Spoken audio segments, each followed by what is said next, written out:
Hello, everyone. So today we have a special guest on the show, Joshua Shea. I'm not sure, do you prefer Josh or Joshua?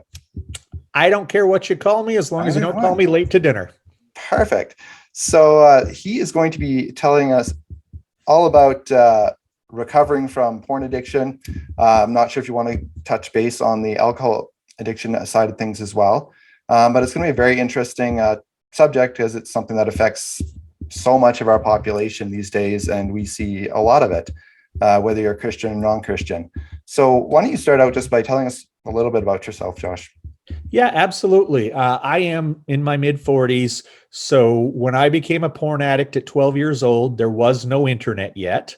It was old school magazines that my cousin showed me. But I will tell you that the moment I saw them, I knew I was addicted. I had this warm feeling come over me that I'd never felt before.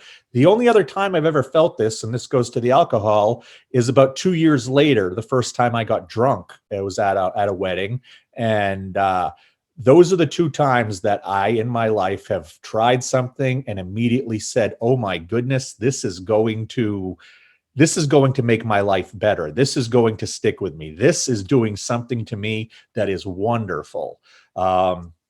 And that is kind of textbook for somebody who is a porn addict. I suffered abuse, both sexual and mental, at the hands of a babysitter that I went to daily when I was a little kid. Um, and I kind of lived my life as a porn addict, hiding it. And it got even easier to hide it when the internet came around when I was in my late teens, early 20s. And I rode my porn addiction, rode my alcoholism through my life, trying to avoid who I really was, trying to avoid trauma when I was a kid. I was a massive overachiever. I have all kinds of awards from my old professional life being a journalist and a magazine publisher. But it reached a point in early 2014 where I couldn't manage my life anymore. Some people very close to me suggested that I go into rehab where my life would, be very different. Good for them. And yeah, no, absolutely, absolutely. And so I first went to alcohol rehab. That was when I learned the concept of porn addiction. I just thought that I made, and remember, this is 2014, so we're going back a while, and not a lot of people were talking about this. Um, I didn't know porn addiction was a thing. I knew sex addiction, which, intercourse addiction. I knew that was a thing. Never heard of porn addiction, but my caseworker at that rehab, he had me meet with a guy he knew who was a certified sex addiction therapist off campus from the rehab. And that gentleman was brilliant. He taught me, he really was the first one who made me understand how, number one, addiction is a disease. Number two, how porn addiction is actually an addiction, regardless of what people, in certain places want to think. And then number three, that my porn addiction predated my alcohol addiction and probably did more damage than my alcohol addiction to my relationships with people. It's just that it's easy to hide porn addiction. It's not easy to hide alcoholism.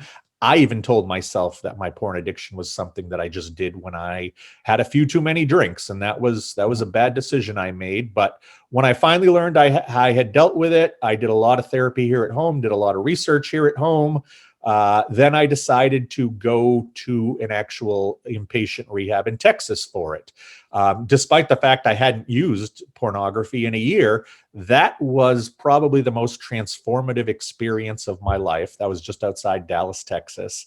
And that's where I did the real work on trauma, the real work on spirituality, the real work on how I became the person I did. When I left there, I went to a couple bookstores. I looked on Amazon and I couldn't find very much about pornography addiction. There was Yeah, not you'd think much so, out yeah. there, and most of it was academic. I'm the kind of guy who I can read an article from like the New England Journal of Medicine and enjoy it, but I recognize most people can't. It's like me and Shakespeare. I'm never going to read it again. And I can read this stuff, I can boil it down. So I decided, since I had done so much research and since I was a professional writer, I would create a book for the average porn addict, and just a random guy who isn't going to read the academic material on it. And I got that book out there first week of 2018, thought that would be my only entry into this world. But then I started getting loads of emails. I started getting invited on podcasts and other interviews.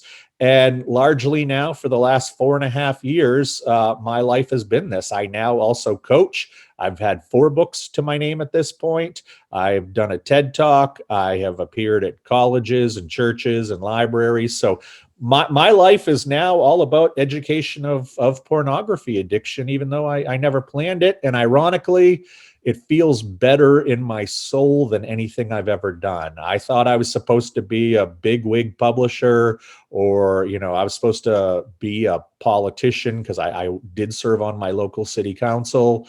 And I was just supposed to go through that stuff, which I look back and it really was a version of hell. But I was supposed to go through that so I could get to where I am today, which is happier and healthier than I have ever been in my life. It's amazing the journeys we kind of go on to get where we are, and we don't see it at the time, but looking back, completely unplanned. If you would have told me 10 years ago that I would be sitting here doing around my 400th interview about pornography addiction, what happens between now and then that I get to that point? I never would have ever guessed that, but it feels like my calling. I mean, I really, really love and get a lot out of doing this. Yeah, it's like me and podcasting here. I've really been enjoying doing it. It's been quite a journey in terms of where I've gone, and I've completely changed directions from what my old politics was. But it just, like you say, it feels right. It feels like what I'm supposed to be doing. It feels like my calling.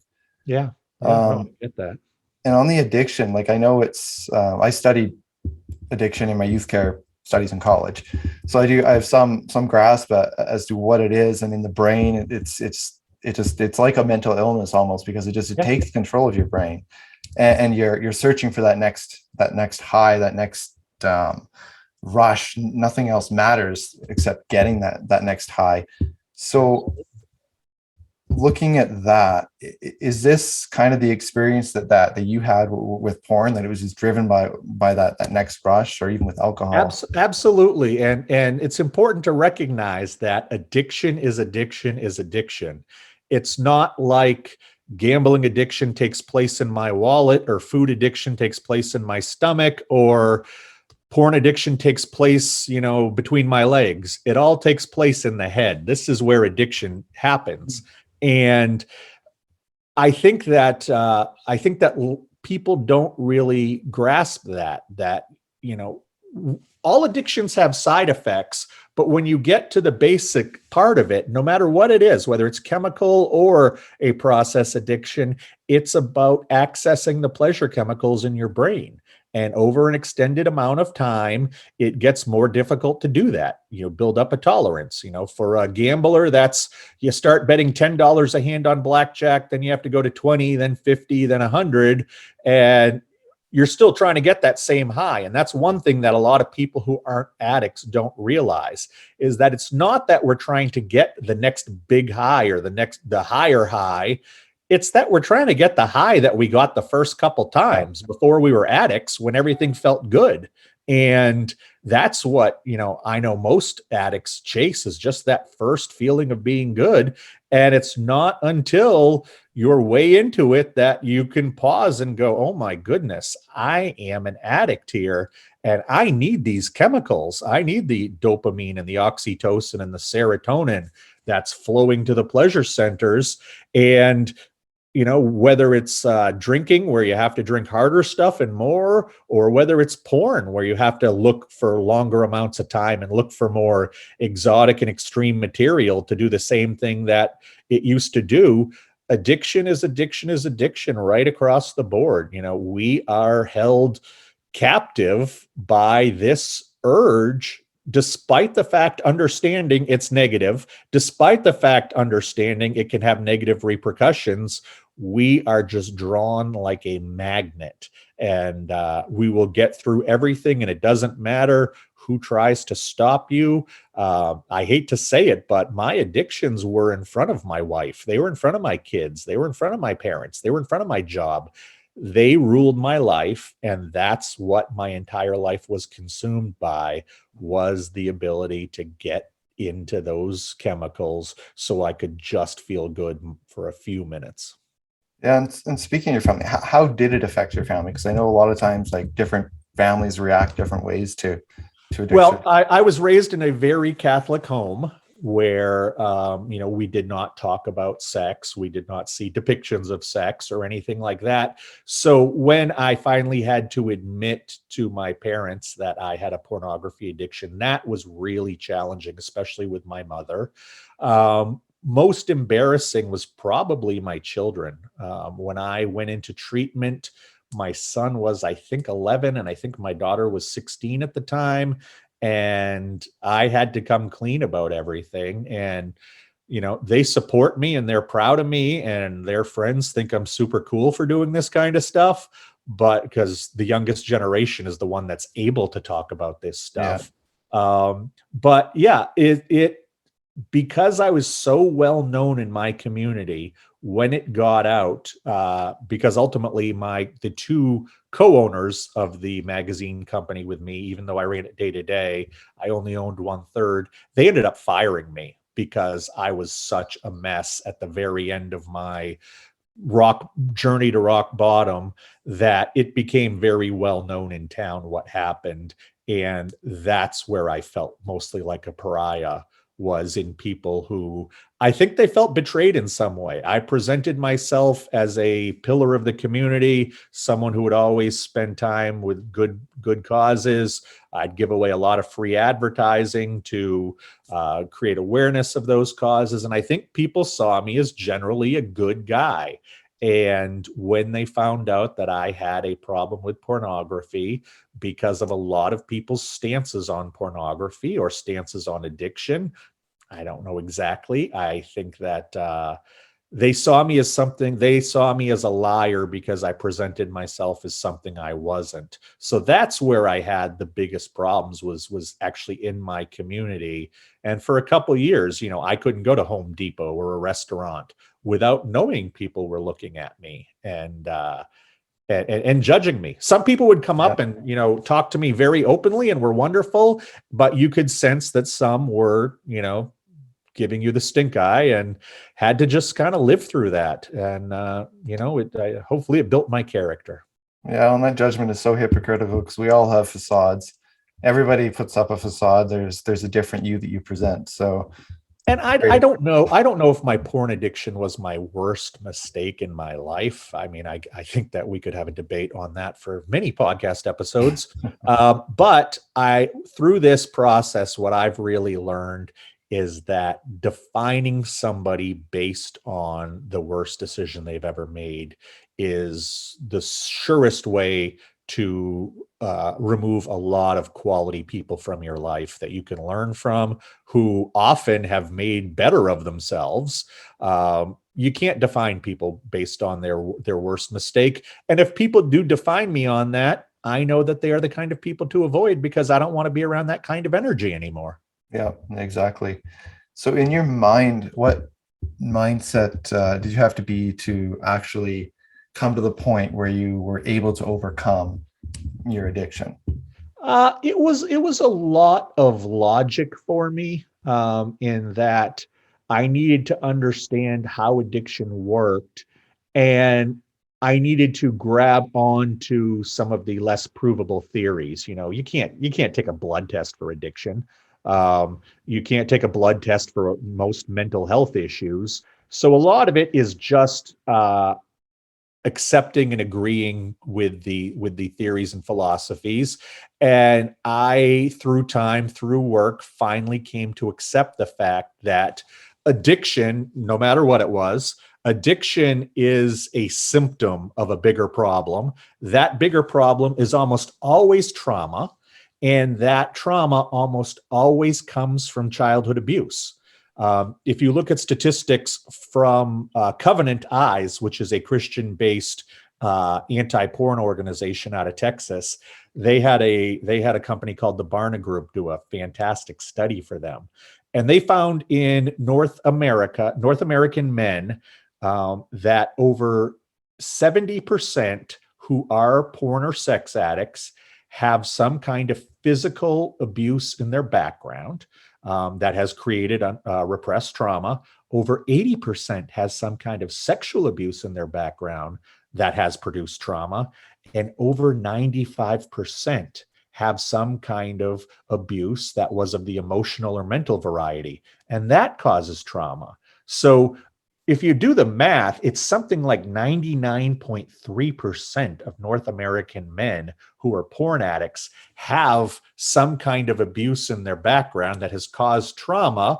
But because we are men who beat their chest and don't have feelings, we tend to stay away from it. But the most important thing that I learned was that despite the fact that I used porn for many different reasons throughout my life, depending on what the hardship at the moment was, I had to go back, really do the work to figure out what the trauma was and really work through those emotions.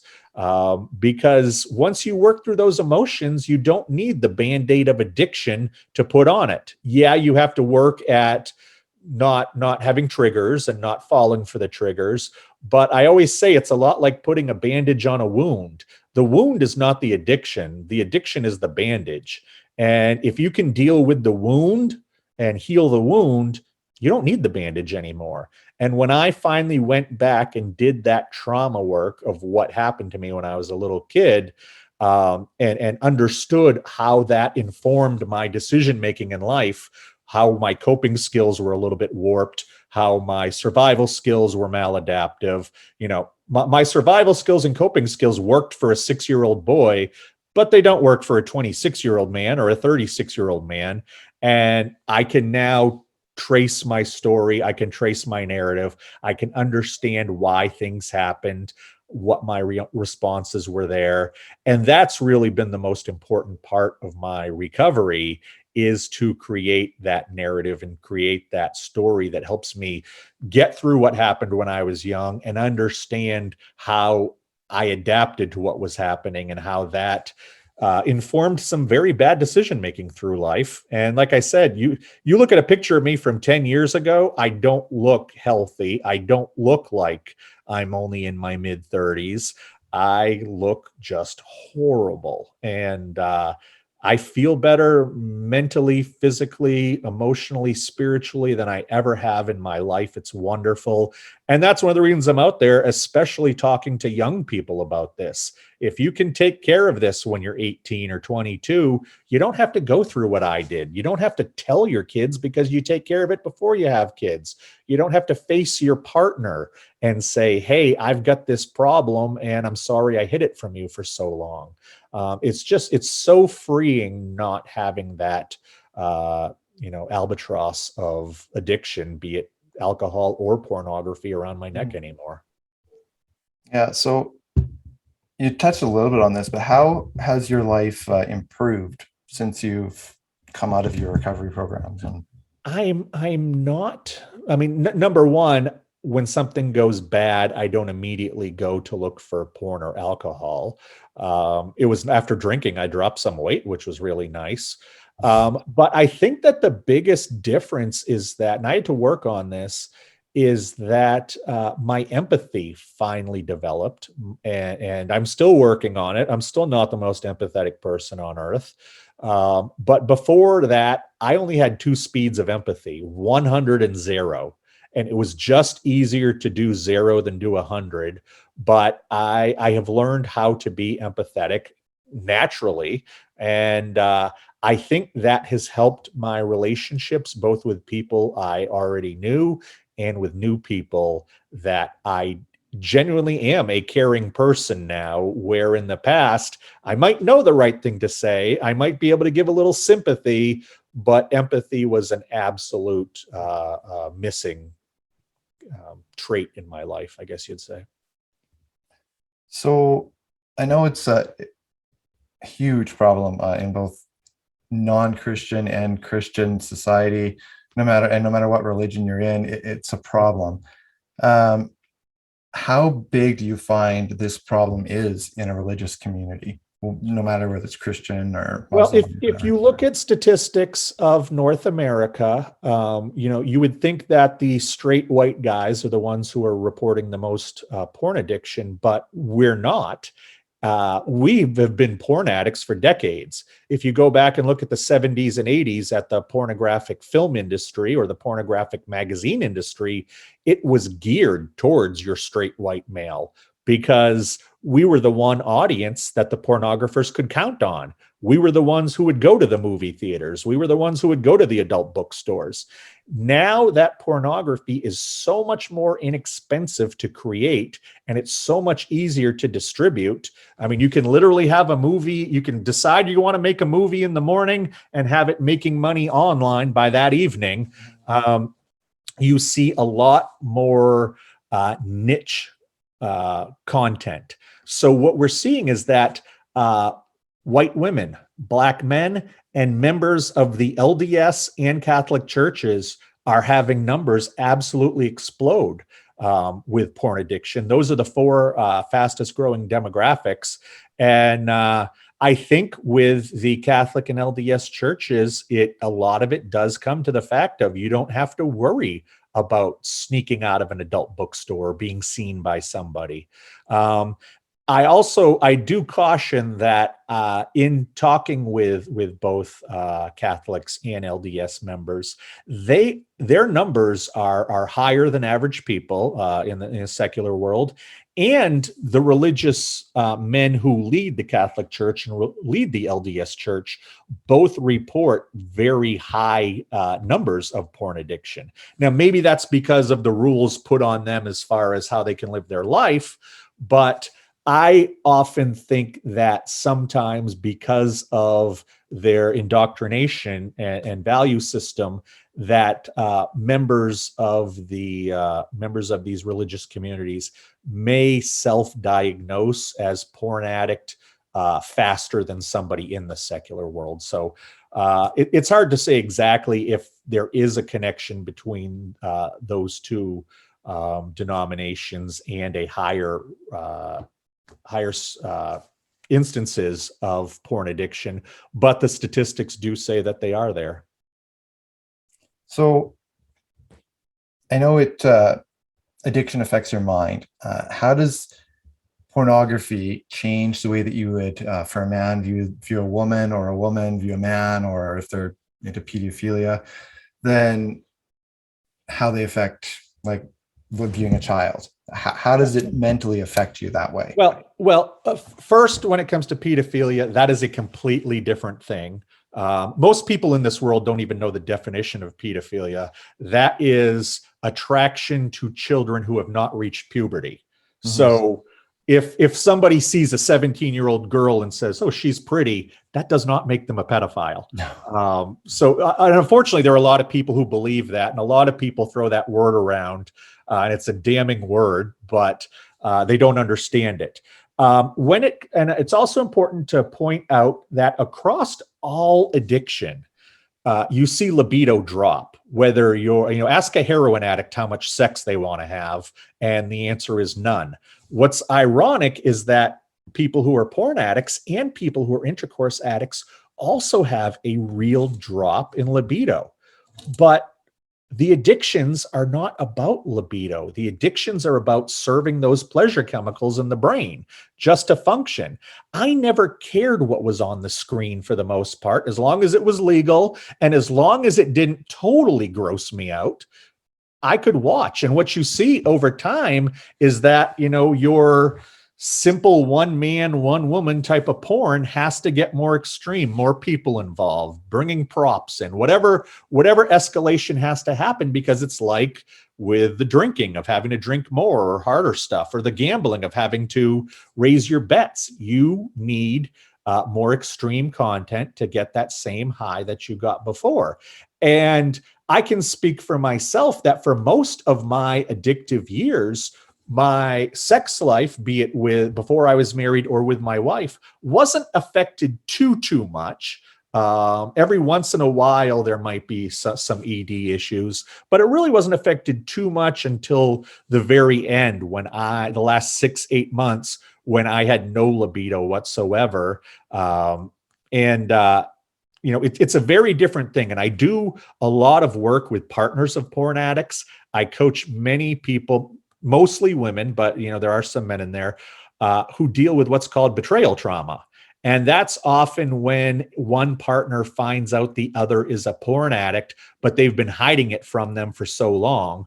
And unfortunately, because pornography involves naked people, pornography involves intercourse, pornography involves orgasm, so many people just link it together, like, intercourse, regular intercourse, and pornography addiction are cousins, and they're really not. I didn't care what was on the screen. I didn't care what I was looking at. I wanted to get to those chemicals.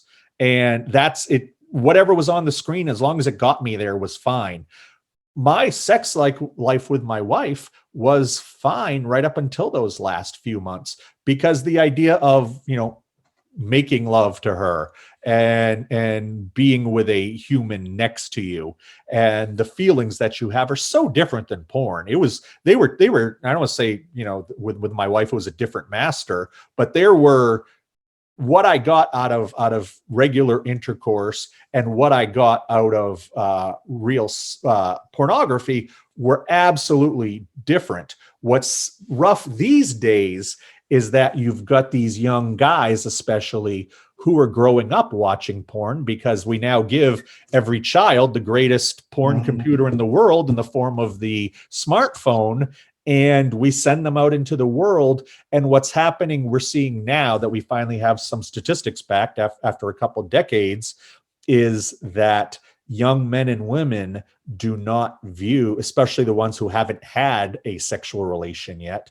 they view sex very differently than what it is in real life.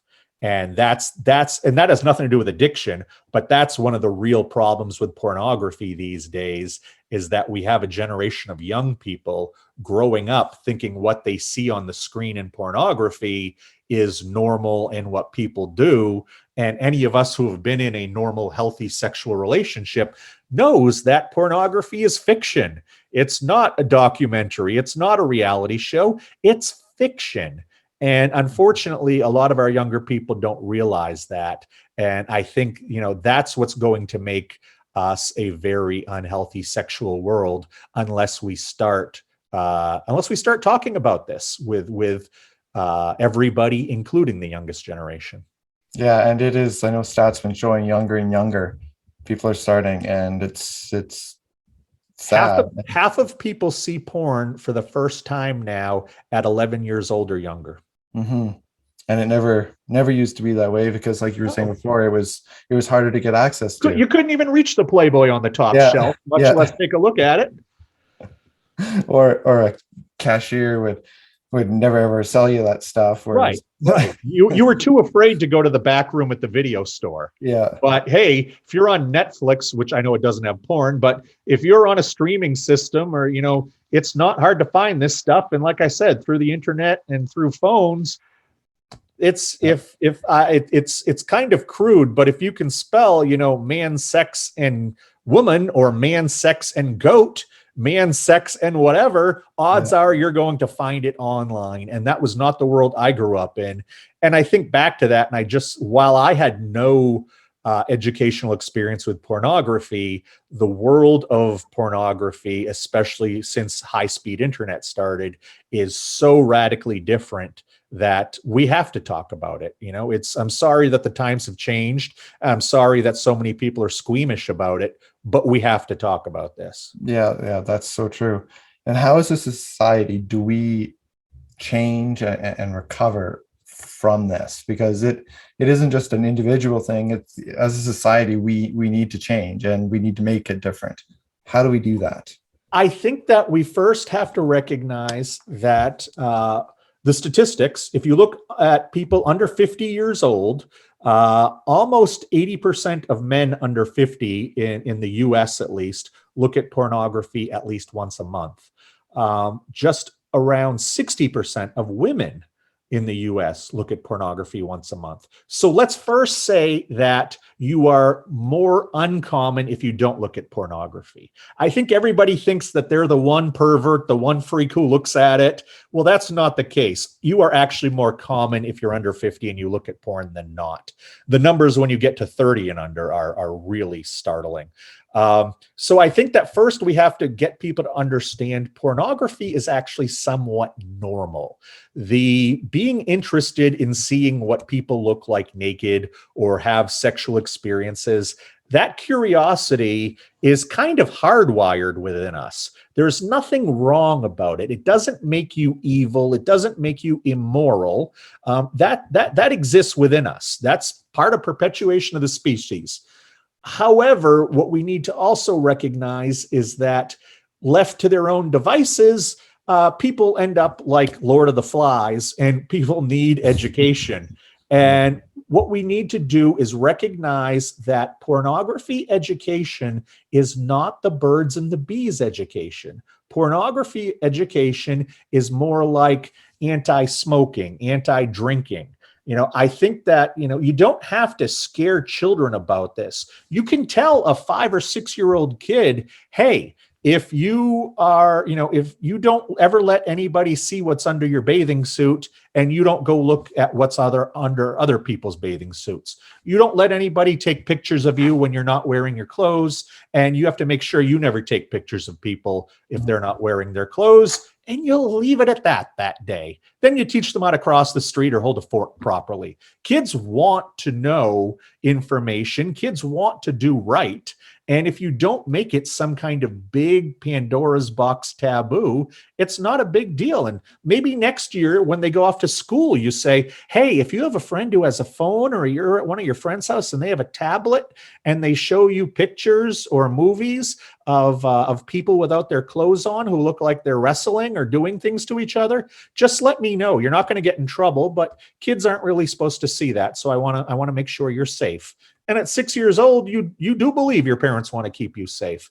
Then as you get a little bit older, you can get a little bit more graphic. You can explain a little bit more. You are going to see pornography if you haven't. Here are some reasons it's not good for you. Much like here are some reasons that smoking is not good for you. Here are some reasons that drinking, if you're 12 years old, is not good for you. And when you're 18 years old, or when you move out of my house, you can watch whatever you want. You can do whatever you want as long as it's legal. But right now in my house, we don't do this. And I think that something like that would absolutely help. And I think that if you just spent, we all had to do the health classes or hygiene classes or whatever they call them these days in school, where they taught you about drugs, they taught you about alcohol, they taught you about the human body. If they could spend one day talking about pornography and what it can do for you, I think between better parenting and I think between schools spending even the smallest amount of time talking about this, we could see statistics drop quite a bit. Because education is the key to this. And we can't be afraid of education just because we don't like the topic. Yeah. And I think in church communities, I think you need to be more willing to talk about it and to be not afraid of the topic and of sex talk, like that kind of stuff. Well, I would hope that people who have been listening to us so far, we've been talking 30 minutes or whatever, we've been talking about pornography the whole time.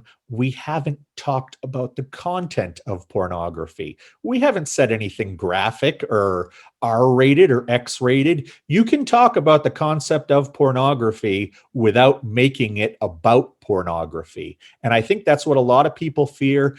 I also find, whether it's podcasts or going and doing appearances, that there are a lot of people in this world who are still afraid to say the word pornography out loud, that if you say it out loud, even if you're saying pornography is bad, you are somehow endorsing it just because you said it out loud. It's kind of like the word pedophilia. It's like the word Hitler. There are just some words that people don't want to say because they're afraid people are going to think that they like it, just because it came out of their mouth. And we have to get over that in a real hurry too. We can't talk about porn addiction if we can't talk about pornography. It's that simple. And with the statistics showing how many people look at it, it's probably time to grow up, put our adult pants on, and look at this as a real problem. If you go back to the 1980s, when it was the just say no rhetoric with drug abuse, we knew about opioids and opiates back. You can look at cop shows from the 60s like Dragnet, or you can go and listen to rap from the 80s where they're talking about Vicodin. Before the pandemic, opiates were the biggest issue every politician wanted to talk about. But it's in the 1980s when this started to be a problem, we all decided that we didn't want to talk about those drugs. The people who took those drugs, they were from the bad part of town. They were not people like us. So we don't have to think about this. And then over the next 20, 25 years, it got to the point that almost all of us have somebody in our family, know somebody who has somebody in their family, or has a friend who's been touched by the opiate and opioid problem, because we didn't want to address it. And that's one of the things I'm trying to talk about now, is that the statistics of men under 30 with pornography are so scary. We need to talk about this before they're 50 or 60, before another generation or two gets infected with this stuff. We have to talk about it, because the statistics of people who are porn addicts are going to blow drug addicts and blow addiction or blow alcohol addicts out of the water. It's just that we're afraid to talk about this at this point. And it would stink if we were forced to talk about it in 30 years, because we have such a high percentage of men and women who are hooked on this stuff and can't function as normal sexual beings. Mm-hmm. That's very true. So if you could give one piece of advice to someone who's going through any kind of addiction, what would that be? I have never seen anybody get through a true addiction on their own. And I've never seen anybody heal with only one modality. If you decide I am only doing 12 steps and that's it, I did 12 steps for a while. I ended up leaving, because to me, it was a bunch of people who were white knuckling their addiction, but they didn't do any of the trauma work. And I went to some men's groups and I enjoyed them in Texas. But when I got back to Maine here, the same men's groups were all about just complaining about their wives. So that didn't help me. I still do therapy. I still read about it as much as I can. And in some ways, talking to you here today is part of my recovery. It's important that I early on that I had a couple mentors. They weren't sponsors, but they were mentors, whether they were medical professionals, practitioners, or whether they were friends that I met through the internet or through some of these other groups who I could see, who I could talk to. They would not judge me. They would not shame me. They would not make me feel bad about what I had done. And they also were great models of what I wanted to become. And now that I'm doing coaching, I feel like I'm that for a lot of people. And it's interesting seeing it from this side, because I recognize all of my initial feelings I had 8-9 years ago when I was getting into recovery. And it feels really good to be the guy who's helping now. So I say, find somebody who has been successful. Find somebody who knows how to do this and can talk to you about it and make you feel comfortable. And then examine as many different modalities as you can. Read about the stuff. Try some of these meetings. Go online to forums.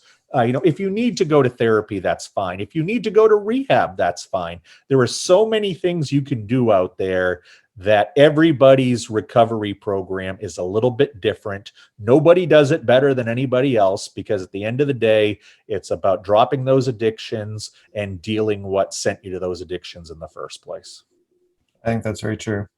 Well, thanks for coming on. I've enjoyed the talk. I think it's been very informative.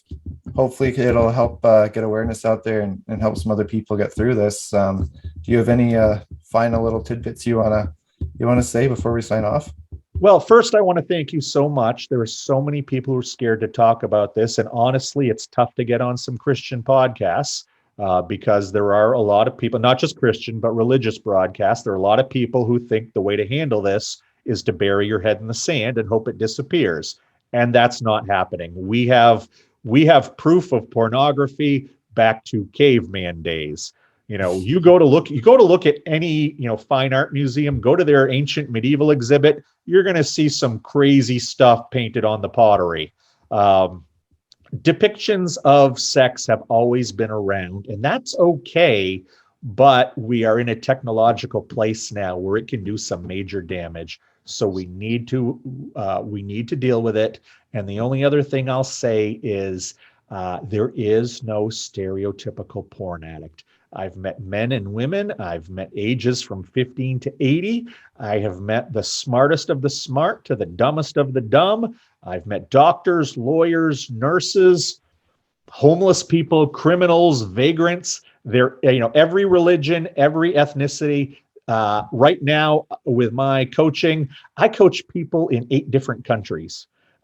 This is a worldwide thing. There is no stereotypical porn addict. I think most people think it's a 19-year-old guy who lives in his mom's basement, never kissed a girl in real life. And I'm sure that guy is, but anybody can be a porn addict. And that's important to realize. And if you're asking yourself, do I have a problem with porn? The answer is yes, because you don't ask yourself, do I have a problem with vacuuming? Do I have a problem with brushing my teeth? Do I have a problem with riding fire trucks? No. If you're asking yourself you have a problem, that's a red flag that you do have a problem. Get some help before it blossoms. Great advice. Great advice. Well, thanks again for coming on here and talking about this subject that, like you say, a lot of people just won't talk about.